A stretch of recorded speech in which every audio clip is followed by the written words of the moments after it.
दोस्तों, आज आपके बीच में एक नया टॉपिक लेके आया हूँ और ये टॉपिक है हमारे एक्साइटमेंट के ऊपर। हम सभी जानते हैं दोस्तों, जब हमें हमारी लाइफ में हमारी सबसे बढ़िया चीज़ मिल जाती है या हमारा कोई एम होता है, हम उसको पा लेते हैं, तो दोस्तों वहाँ पर हम बहुत बड़ी गलती कर जाते हैं। और मेरे हिसाब से दुनिया में 50% से ऊपर जो गलतियाँ होती हैं, जो झगड़े होते हैं, वो होते हैं एक्साइटमेंट को लेकर। क्योंकि हम एक्साइटमेंट में वो चीज़ कर जाते हैं या वो चीज़ बोल जाते हैं जो हमें नहीं बोलना चाहिए था या जो हमें नहीं करना चाहिए था। दोस्तों, एक्साइटमेंट है क्या चीज़, इसको जानना है। आज जो भी ये 5 या 10 मिनट की ऑडियो बनेगी वो इसी के ऊपर बनेगी। एक्साइटमेंट दोस्तों क्या है, हम अपने लिए एक टारगेट रखते हैं मेंटली इनर वर्ल्ड में, और जब वो टारगेट अचीव हो जाता है, जो हमने सोचा था, जैसा सोचा था, तो हम एक अलग दुनिया में होते हैं, एक अलग जोन में चले जाते हैं। और ये ऐसा जोन है जो बिना पिए हमें बहुत नशा दे जाता है। हम अपने आपे में ही नहीं रहते। अगर हम अपने आपे में रहते तो हमें बाद में पछताना नहीं पड़ता। जैसे एक एग्जांपल दूंगा बढ़िया सा। कोई आदमी एक नशा करता है और वो नशा करने के बाद ऐसी चीज़ें बोल जाता है जो उसको नहीं बोलनी चाहिए थी, या वो अपने ऐसे ऐसे राज खोल देता है जो नहीं खोलने चाहिए थे। बट उसके माइंड में जब कोई ऐसा नशा रहता है, वो ऐसे केमिकल रिलीज़ करता है जो उसके लिए बिल्कुल सही नहीं है। वो लगता तो अच्छा है, लेकिन वो इतने हाई वाइब्रेशन रिलीज़ करते हैं, वो दारू इतना, जो भी दारू है, शराब है या कोई और नशा है, कि आदमी इतना फ्लो में रहता है, किसी को पैसे देने, पैसे लुटा देंगे। मतलब दूसरे दिन जब उसका नशा टूटता है तब उसको पता लगता है कि मैंने क्या बोल दिया, क्या मैंने ऐसा बोला भी था, या अगर मैंने बोला तो फिर ये गलत बोला। तो ऐसे ही हमारे साथ भी होता है। नशा बाहर नहीं होता, नशा हमारे माइंड के अंदर होता है।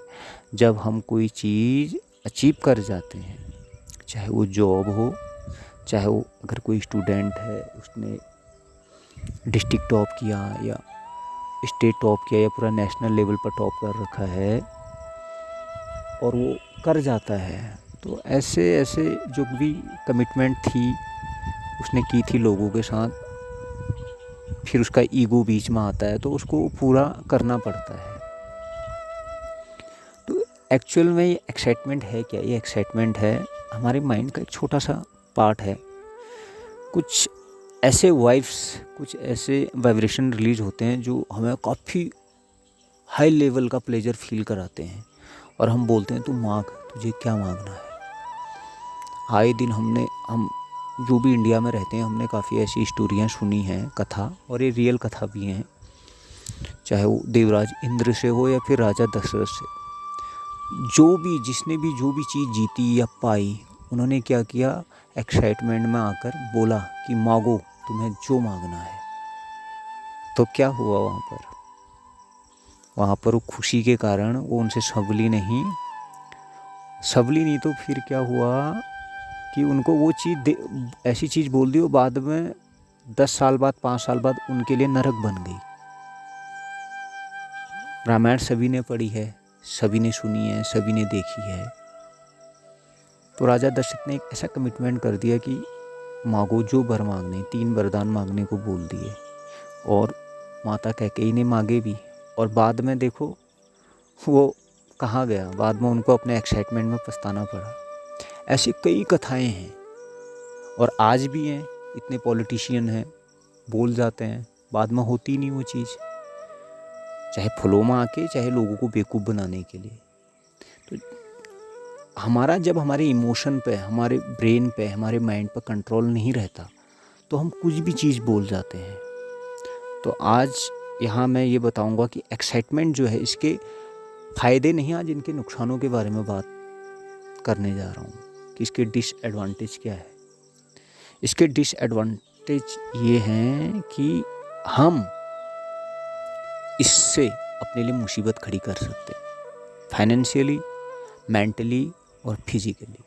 फाइनेंशियली इसलिए कि जब भी हम एक्साइटमेंट में रहते हैं, बिना सोचे समझे किसी को कुछ भी बोल जाते हैं कि मेरे से पैसे ले लियो, या मेरी नौकरी लग जाएगी तो मैं आपको इतना पैसा दूंगा, मैं तुम्हारी पढ़ाई का खर्चा उठाऊंगा, और बाद में ऐसा होता नहीं, तो बाद में हमें पछताना पड़ता है। सेकंड थिंग, फिजिकली, कई बार हम ये बोल देते हैं कि मैं फिजिकली वहाँ आ जाऊँगा और आपका काम ये कर दूँगा, जबकि हमारे पास वो पावर होती ही नहीं है फिजिकली करने की। या फिर मेंटली हम किसी को बोल ही नहीं पाते, और ये सब है एक्साइटमेंट के चक्कर में। अगर हमारी बुद्धि स्थिर है, बोलते हैं ना, भगवत गीता में कहा गया है कि स्थिर बुद्धि वाला, जो स्थिर बुद्धि वाला होता है ना, ये इसके लिए ज़रूरी नहीं कि हमारे पास पीएचडी की डिग्री हो। हमारे दादा परदादा लोग थे जो बिल्कुल निरक्षर थे, वो कभी स्कूल तक नहीं गए, लेकिन उनकी बुद्धि काफ़ी हद तक, समझ एक अंदर ऐसी बैठी हुई थी, स्थिर बुद्धि वाले थे वो। अच्छे बुरे का ज्ञान एकदम डीपली पता था, ना बोलना आता था उनको। आज हम अपने ईगो को बीच में ले आके ना नहीं बोल पाते। ये एक अलग सब्जेक्ट हो जाता है, लेकिन कहीं ना कहीं यहाँ कनेक्ट करता है एक्साइटमेंट को, क्योंकि एक्साइटमेंट के पीछे ईगो का भी हाथ होता है, ईगो भी रहती है। क्योंकि अगर हम एक्साइटमेंट में कुछ चीज़ बोल जाते हैं तो बाद में हम उसको मना भी कर सकते हैं, लेकिन फिर ईगो आ जाती है। तो इसलिए इस एक्साइटमेंट के चक्कर में कई लोग आज फंसे पड़े हैं। हो सकता है आप लोग जो इसको सुन रहा है उसके साथ ऐसा कुछ ना घटा हुआ हो, लेकिन कई लोग, हर 10 में से एक बंदा इसका शिकार होता ही होता है। एक्साइटमेंट के चक्कर में इतने लफड़े होते हैं, पूरा का पूरा मतलब खिचड़ी पक जाती है इसके चक्कर में। आपने मुझे कोई बात बताई, मैंने कल ही एक सब्जेक्ट बताया था, उसमें एक बताया था ना कि बात पच नहीं पाती, उसके पीछे एक रीज़न ये भी है कि एक्साइटमेंट बहुत रहती है। तो आपने मुझे एक बात बताई, मुझे आगे नहीं बताना चाहिए था, बट बाद में मुझे रियलाइज़ हुआ, लेकिन अब क्या करें। तो इन चीज़ों को एब्जॉर्ब करने के लिए कि एक्साइटमेंट क्या है, डिप्रेशन क्या है, हाई फील क्यों होता है, लो फील क्यों होता है, क्या ये हमेशा मेंटेन रहते हैं या फिर चेंज होते रहते हैं वेदर की तरह, इसके लिए हमें 3 चीज़ें करनी बहुत ज़रूरी होती है। नंबर 1 है योगा, उसमें अनुलोम विलोम है, कपालभाति है, यही चीज़ें हैं। नंबर 2 है मेडिटेशन, उसमें आनापान कर सकते हो, और भी कई टाइप की मेडिटेशन है। और नंबर 3 ये कर सकते हैं आप, गॉड का जो भी हमारे हिंदू धर्म में सुमिरन बताते हैं, जिसको बोलते हैं ना सुमिरन, तो ये माइंड को एकदम डीप में ले आता है, पॉइंट टू पॉइंट रखता है। तो इसकी वजह से ना हम स्थिर बुद्धि हो जाती है हमारी, हम 24 घंटे समाधि में रहते हैं। संस्कृत में धी को कहा भी गया है कि धी मतलब होता है ना, वो आपने और हमने सभी ने पढ़ा, धी मतलब होता है बुद्धि। हमने गायत्री मंत्र में पढ़ा भी है, जो धी का अर्थ होता है वो होता है बुद्धि। सम मतलब होता है एक समान, जिसकी बुद्धि 24 घंटों में एक समान रहती हो। उसका मन बदलेगा लेकिन उसकी बुद्धि हमेशा स्थिर रहती है, एब्जॉर्ब करती है चीज़ों को, लॉजिक करती है, तो वो हमेशा कभी मार नहीं खाता है। और ये सब चीज़ें डेवलप होती हैं मेडिटेशन करने के बाद, योगा करने के बाद, सेल्फ काउंसलिंग करने के बाद। तो अपने आप को जानो और फिर देखो इसका रिजल्ट क्या आता है। Thanks for listening me.